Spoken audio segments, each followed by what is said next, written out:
Hello guys, dito ako ngayon sa amin, sa Mayagay, Tanay Rizal. Binisita ko yung mother ko at nanguha na rin ako ng konting prutas at gulay sa likod ng bahay. Kaya ito medyo pinapawisan pa ako.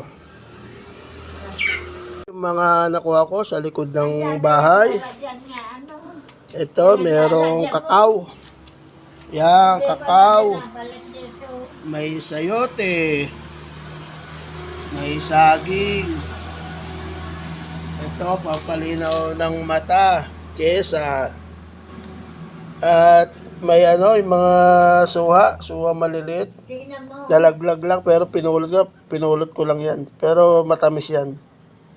Yan guys, yung mga tanim dito sa bahay. Sa likod bahay, napapakinabangan naman. Ayan.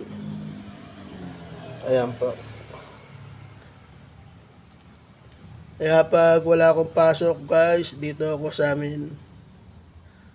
Ayan, maganda rito, tahimik, malamig.